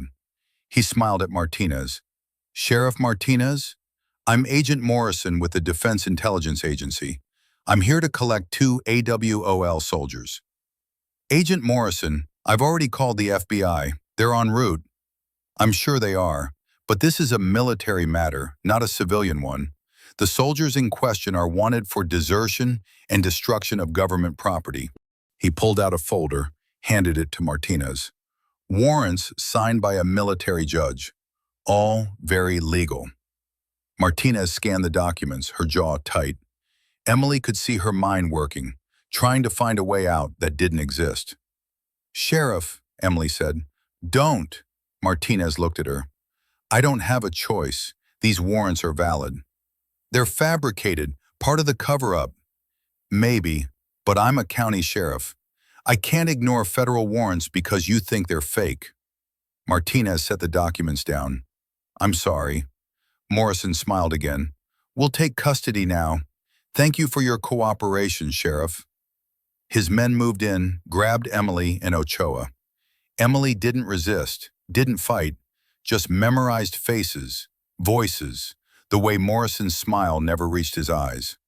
They were walked outside toward the SUVs. Emily glanced back at Martinez, saw the sheriff standing in the doorway, hand on her sidearm, but not drawing it. Smart. Martinez knew a fight she couldn't win when she saw one. Emily was pushed into the middle SUV, Ochoa beside her. Morrison sat in the front passenger seat. The convoy pulled out, heading north. Where are you taking us? Emily asked. Somewhere quiet, where we can discuss your recent activities. Morrison didn't turn around. You've caused quite a bit of trouble, Combat Medic Carter. Uploading classified information, evading custody, making wild accusations about decorated officers. The photos aren't classified, they're evidence. Of what? Old Soviet weapons in a cache exactly where intelligence said they'd be? Emily felt cold. You altered the photos. We didn't have to. The internet is full of misinformation, photoshopped images, conspiracy theories. Your photos will be debunked by morning, dismissed as fabrications by traumatized soldiers suffering from PTSD after a training accident. People will investigate. Some will, most won't. And the ones who do will find nothing because there's nothing to find. The weapons cache was destroyed. The valley is off limits. And the only witnesses are either dead or, he glanced back at her, unreliable. Emily wanted to scream, wanted to fight, but they'd thought of everything, covered every angle. The truth was out there, but it was drowning in noise and denial. What about Thomas Hale's notebook? She asked. You can't fake that. His handwriting, his signature. The notebook of a 62-year-old soldier with documented heart problems who died in a helicopter accident, whose final writings showed signs of paranoid delusions? Morrison shrugged. Tragic, but not credible. They drove for 20 minutes, pulled off the highway onto a dirt road. Emily knew this was it. They'd taken her far enough from witnesses. Now they'd finish what the ambush started. The SUV stopped. The doors opened. Emily was pulled out, Ochoa beside her. They stood in the desert, surrounded by armed men, miles from anywhere. Morrison stepped out, checked his watch. You have a choice, Combat Medic Carter. You can accept the Army's story, training accident, equipment malfunction, tragic loss of life. You'll be medically discharged with honor, full benefits, and a strong suggestion to seek therapy for PTSD. Or you continue making accusations no one believes. You'll be court-martialed for desertion, found guilty, imprisoned. Your family will be harassed. Your sister, Sarah, isn't it, will lose her job, her reputation. Anyone who helps you will be destroyed. Morrison stepped closer. Your choice, die a hero or live as a traitor. Emily looked at the desert, at the men with guns, at Ochoa who was watching her with exhausted eyes. She thought about Thomas, about Hayes and Chen and Morrison and Davis, about everyone who died for the truth. "I want it in writing," she said. "The discharge, the benefits, everything." Morrison smiled. "Smart choice." The discharge papers arrived 3 weeks later. Honorable. Medical reasons. Recommended for counseling. Emily signed them in a sterile office at Fort Huachuca, surrounded by lawyers and officers who smiled and told her she was doing the right thing. She didn't believe them, but she signed anyway. Ochoa signed hers the same day. They were processed out together, given their final pay, thanked for their service. By sundown, they were civilians. Emily went home to Phoenix. Her mother cried. Her sister asked questions Emily couldn't answer. The local news ran a brief story about the training accident that killed 6 soldiers. No mention of ambushes, no mention of cover-ups, just a tragic accident and the brave survivors who made it home. The photos Sarah had uploaded were debunked within 48 hours. Military analysts called them doctored. Tech experts showed how the metadata had been manipulated. The whole thing was dismissed as conspiracy theory fuel, shared by the same people who thought the moon landing was fake. Emily watched it all happen from her mother's living room, feeling hollow. She tried to go back to normal life, applied for jobs as a civilian paramedic, went to therapy sessions where she lied about what happened and nodded when the therapist talked about PTSD. Avoided the news, avoided veteran groups, avoided anything that reminded her of the desert. 6 months passed. The story faded from her mind during the day. At night, she still heard the radio static, still saw Thomas's face before the explosion, still counted the dead in her sleep. She was working a night shift at Phoenix General when the letter arrived. It was waiting for her when she got home at 3 a.m., propped against her apartment door. No stamp, no return address, just her name in handwriting she didn't recognize. Inside was a single sheet of paper. Combat Medic Carter, you don't know me. I was the comms specialist at Outpost Tango. I heard everything you said in the TOC before they took you to holding. I set the charges that blew the building. I couldn't let them disappear you without someone knowing. I've been transferred 3 times since then. Different bases, different assignments. They're trying to bury me too, just slower. But I kept copies of everything. Radio logs, orders, transfer records. I hid them in places they can't reach. You tried to tell the truth. They silenced you. But I'm still here, still watching, still collecting evidence. When the time is right, we'll try again. Stay alive. A friend. Emily read the letter twice, burned it in her kitchen sink, but she felt something shift inside her. Not hope exactly, more like purpose. The truth wasn't dead, just buried. And buried things had a way of surfacing eventually. She went to bed and slept dreamlessly for the first time in 6 months. 2 years after Operation Dust Bowl, Emily Carter bought a cabin in Montana. It was small, isolated, buried in the woods at the end of a logging road that washed out every spring. No neighbors for 5 miles, no cell service, just trees and snow and silence. She told her family she needed space, needed to heal. They didn't argue. Her mother worried, but her sister understood. Sometimes healing looked like running away.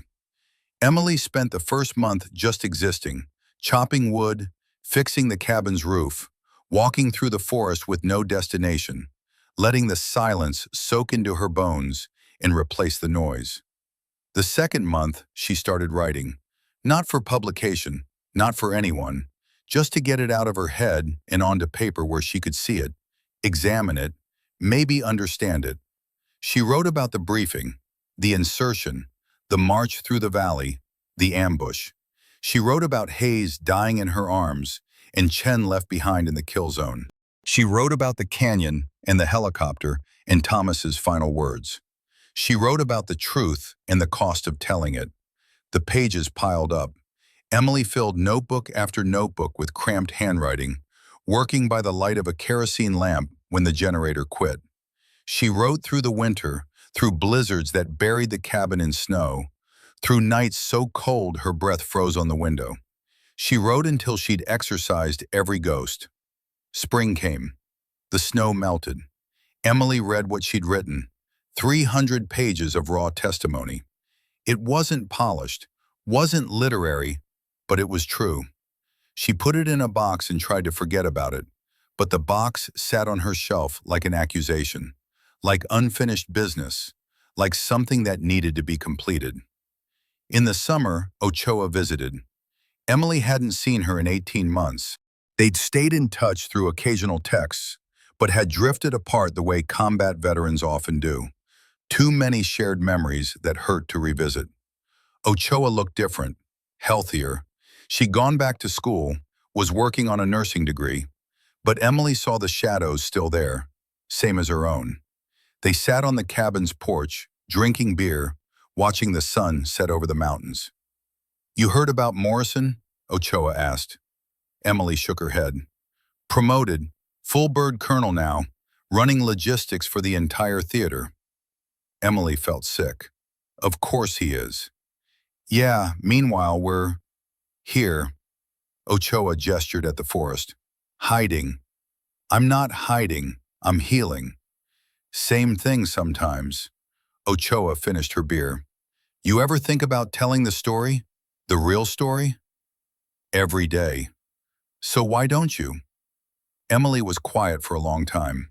Finally, "Because I don't know if it matters. We tried. We uploaded the evidence.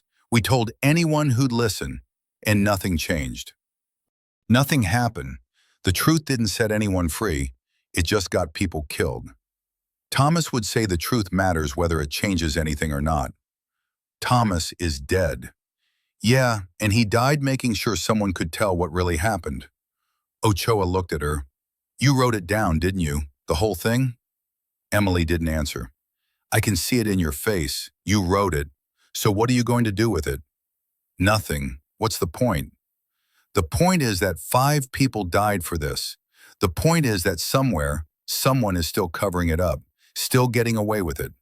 The point is that maybe, if enough people read the truth, someone will care enough to investigate. No one will publish it, too dangerous, too controversial. Then self-publish. Put it online. Make it free. Let people decide for themselves." Ochoa stood up. "I've been carrying this for 2 years, the weight of knowing and not telling. It's killing me, Em. I need to set it down, and you're the only one who can help me do that." Emily thought about the box on her shelf, about Thomas's notebook, about the letter from the comms specialist who was still out there, still collecting evidence. "If I publish it," she said slowly, "they'll come after me again. After you, too. Maybe. Or maybe enough time has passed that they don't care anymore. Or maybe they'll try and fail because the story is already out there, and silencing us just proves it's true." Ochoa smiled. "Either way, I'm tired of being silent. Aren't you?"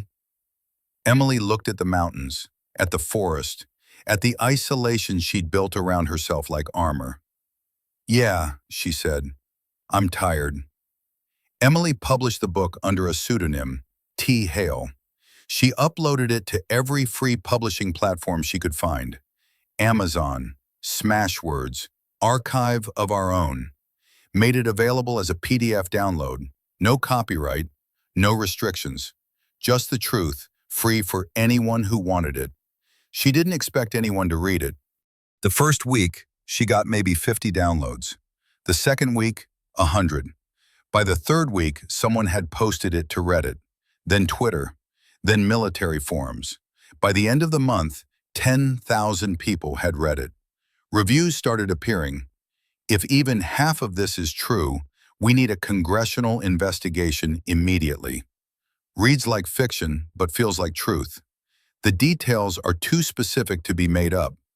I served in the same theater, can confirm the logistics issues described here were real."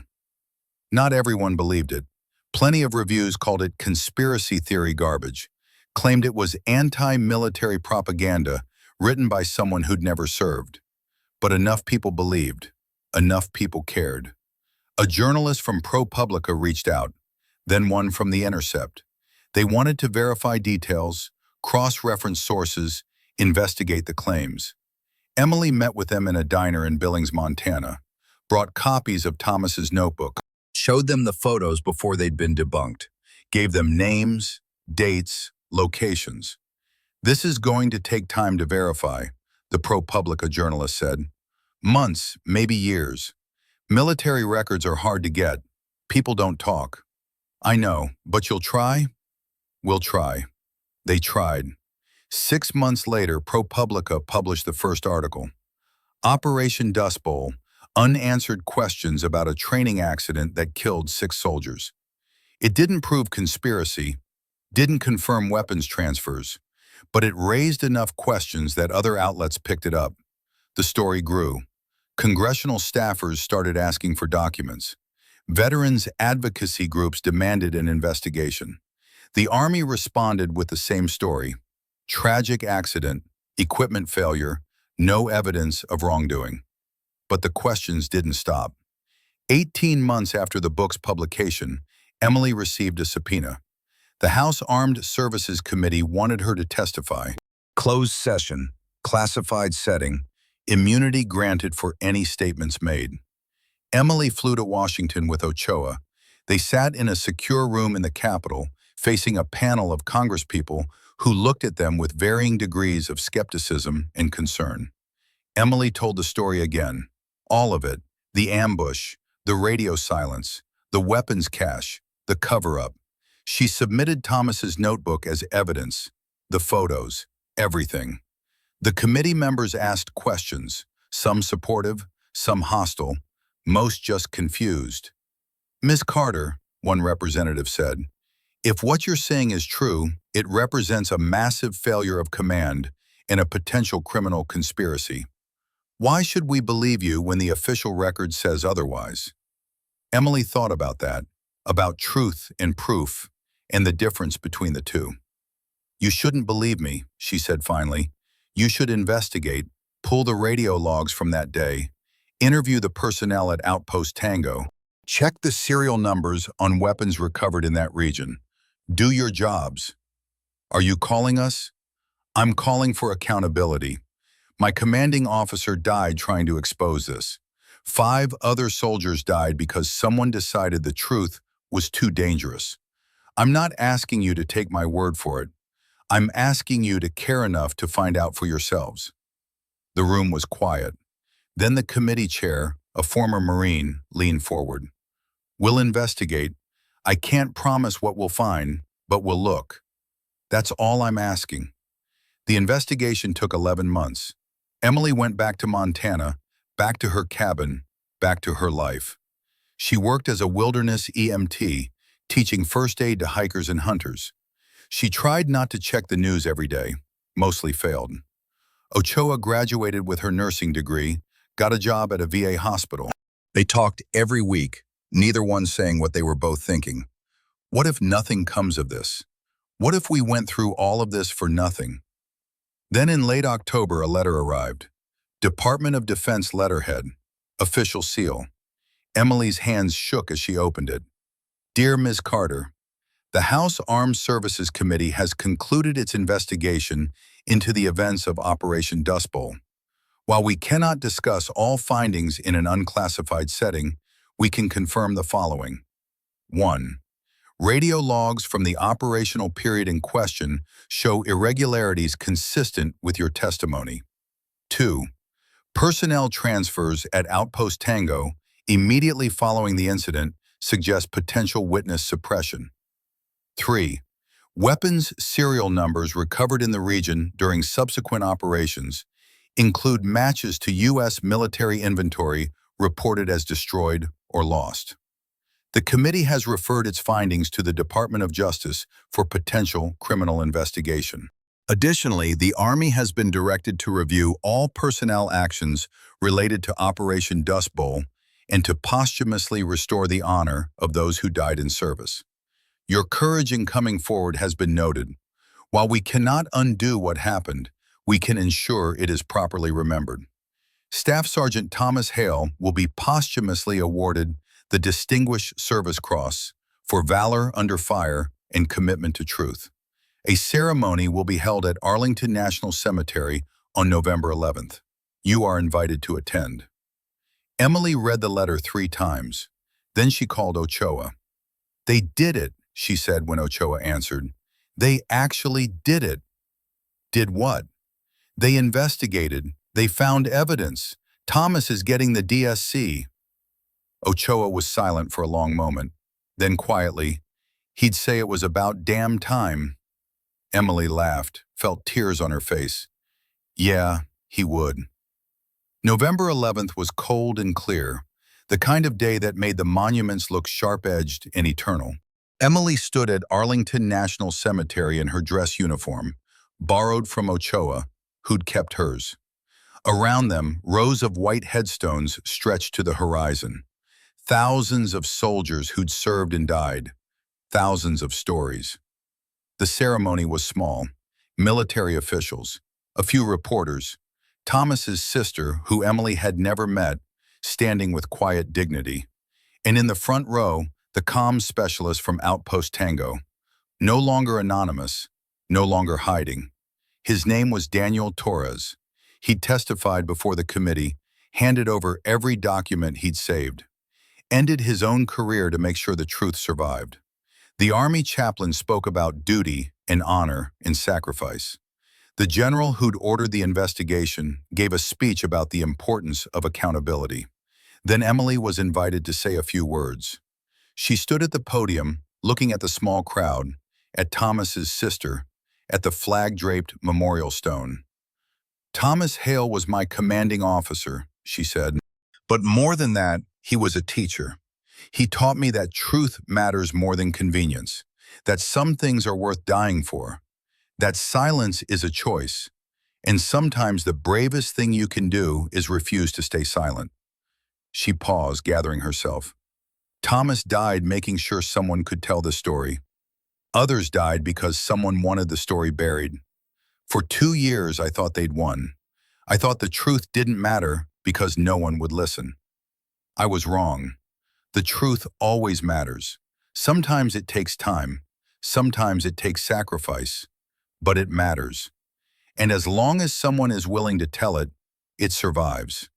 She looked at Torres, at Ochoa, at the rows of headstones. Thomas would say that he didn't do anything special, that he just did his job. But his job was harder than most. His job was refusing to lie when lying would have been easier. His job was choosing integrity over survival. That's the real meaning of service, not blind obedience, not following orders without question, but having the courage to do what's right even when the system tells you to do what's easy. Emily stepped back from the podium. The honor guard fired their salute. The bugler played taps. The flag was folded and presented to Thomas's sister. It was over. But it wasn't. Not really. 5 years after Operation Dust Bowl, Emily Carter sat in her cabin writing another book. This one wasn't about the war. It was about what came after, about the long process of healing, of speaking truth to power, of rebuilding trust in systems that had betrayed her. Outside, snow fell softly through the pines. Inside, the wood stove crackled. Her coffee had gone cold an hour ago, but she kept writing anyway. Her phone buzzed, a text from Ochoa. "Did you see the news?" Emily checked. The Department of Justice had announced indictments. 3 officers involved in weapons trafficking. 2 more charged with obstruction of justice. Not everyone who deserved it. Not the highest levels of command, but something. She texted back, "Saw it. It's a start." Ochoa. "Thomas would be proud." Emily looked at the photo on her desk, her squad before the deployment. 8 people, all smiling, all alive. She touched Thomas's face gently. "Yeah," she typed, "he would." That evening there was a knock on her door. Emily opened it carefully, old habits. Found a young woman standing on her porch, maybe 25, wearing a Marine Corps sweatshirt. "Miss Carter? I'm Lieutenant Sarah Martinez. My mother is Sheriff Martinez from Marston."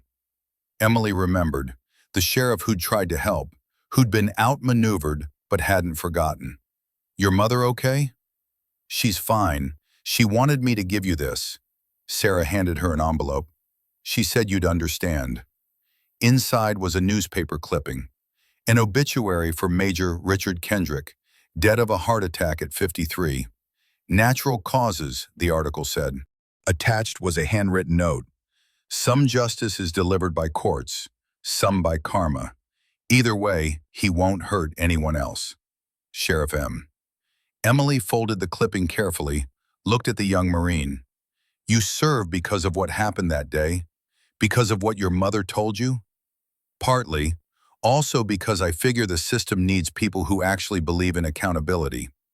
Sarah smiled. My mother said you taught her that sometimes the right thing is the hard thing. Your mother taught herself that. I just showed up at the right time. She doesn't see it that way. Neither do a lot of people. Your book, the one about Operation Dust Bowl, it's required reading at some of the military academies now. Changed a lot of perspectives on command responsibility. Emily hadn't known that, felt something warm settle in her chest. Not pride exactly, more like completion. Tell your mother thank you for trying to help, for teaching you right. I will. Sarah turned to go, then stopped. Miss Carter, does it get easier, carrying what you know? Emily thought about Thomas, about Hayes and Chen and Morrison and Davis, about 5 years of nightmares and therapy and slowly rebuilding trust in the world. No, she said honestly, but you get stronger at carrying it, and that's almost the same thing. Sarah nodded, understanding in her eyes that came from experience Emily hoped she'd never have. Then she left, boots crunching in the snow. Emily stood on her porch, watching the young Marine drive away, watching the snow fall, listening to the silence that was no longer oppressive, but peaceful. The truth hadn't changed everything, hadn't brought anyone back, hadn't fixed the system overnight, but it had survived. And survival was a kind of victory. Emily went back inside, sat down at her desk, picked up her pen. She had more stories to tell. About healing, about accountability, about the long road from betrayal to trust, about the quiet victories that no one celebrated but everyone needed. She wrote until dawn, the words flowing easy now, the weight finally lifting. The silence was broken, and in the breaking, something new could finally grow.